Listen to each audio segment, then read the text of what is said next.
Greetings all. Today I'm going to be taking the Bladeguard Ancient from the Indomitus kit, and I'm going to be using him to make myself a Primaris version of the Company Champion from the old Space Marine Command Squad. Now there is an official model out there for this guy, but it's not exactly the easiest one to get hold of. And I had this image in my head of an Primaris Champion with a large spear instead of a sword. So that's how this Kitbash came about. To begin with, the Champion is only armed with his master-crafted power sword, and the Bladeguard Ancient has a bolt pistol on his belt, so this would need to be removed.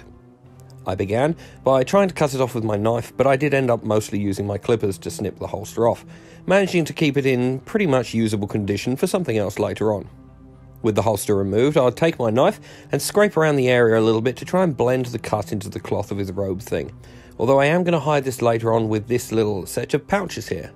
Though for some reason, I decided to put them aside for now, and totally forgot they existed until much later on in the Kitbash.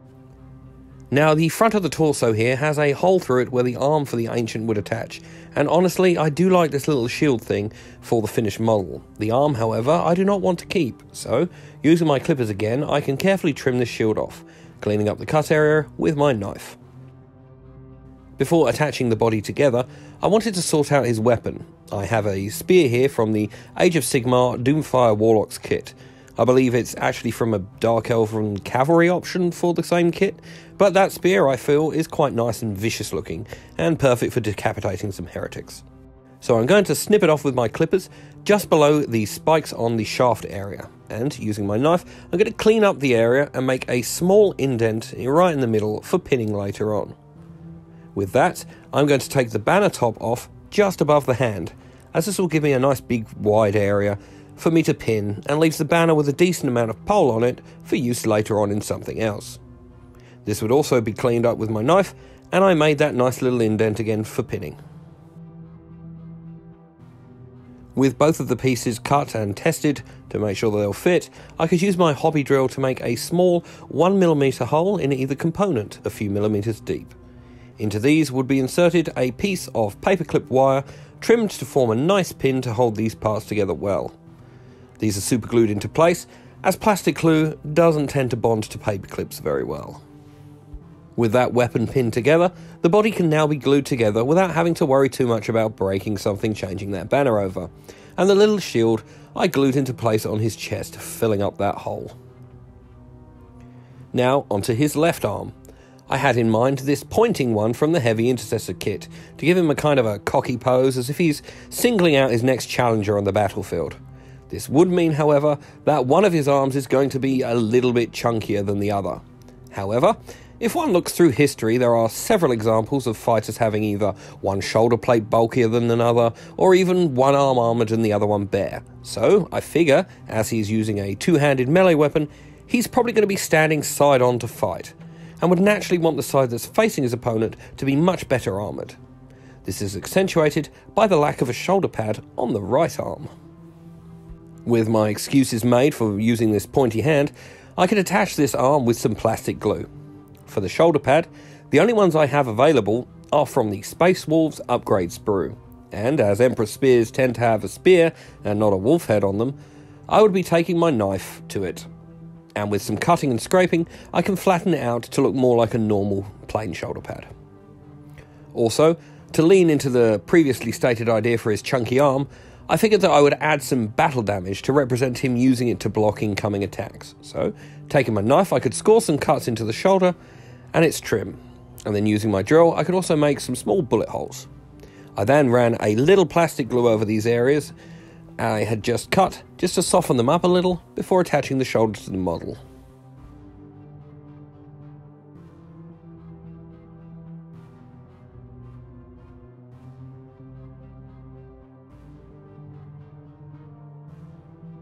For the head of this model, I'm going to be using a standard Intercessor head, and this plume here from the Hellstriders of Slaanesh kit to give it a crest similar to the lieutenant I made a while ago.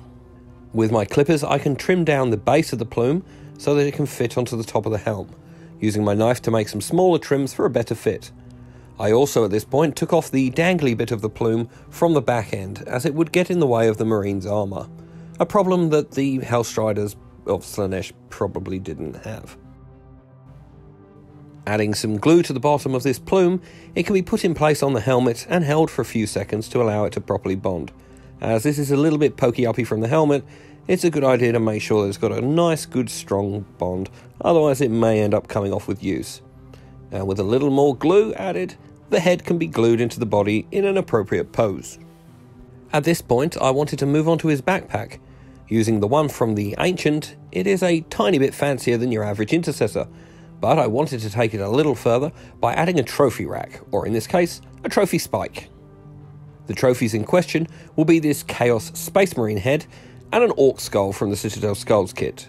For the Chaos Marine helmet, I would need to cut the neck off, as unlike my 15-year-old self, I realised that helmets wouldn't normally come with a nice rounded neck when they are not attached to a Space Marine. With the neck clipped off, I could take my hobby drill and put a hole through both the helm and the skull so that they can be mounted onto my spike. I would also drill a hole in the centre of the top end of his backpack. To make the spike, I'm going to be using some 1mm plastic rod. I could use paperclip again here, but I felt like trying out the rod as I have it and seeing how it went. This was relatively easy to poke through the holes in both helmets, and trimmed off with my clippers and shaped with my knife to a little bit of a point at the end. I could then insert it into place on the backpack. It is at this point that I remembered that glue existed, and therefore I put some on. Although, that being said, I would not suggest adding the glue to the pole before trying to insert it anyways, as the way plastic glue works by melting the plastic, it would probably result in a melted mess of pole. Once his trophy rack is in place, the backpack can then be added to this champion with some plastic glue. And finally, I realised that I had not put the pouches on from near the start of the video, and went back and rectified this issue now. Better late than never! So a nice simple kitbash done here. This is my Primaris Champion for the Emperor Spears chapter. Now, if you wanted to do this for another chapter, probably ones with robes like the Dark Angels or maybe even the Black Templars, you could substitute the helm for maybe one from the company veterans for the Dark Angels, or even the various upgrade sprues. And the spear could be replaced with a power sword, maybe the one from the Judicia kit, which would work pretty well for the Black Templars, I think. It is at this point in the video where I realised that I could actually use him as a proxy for a Judicia too if I wanted.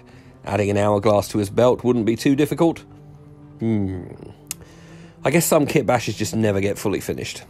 Anyways, if you enjoyed the video and have not done so already, consider hitting the like and subscribe buttons. Comments are always welcome and I enjoy reading them all. Big thanks to those who have done so already. So until the next one, stay safe and have a good one all.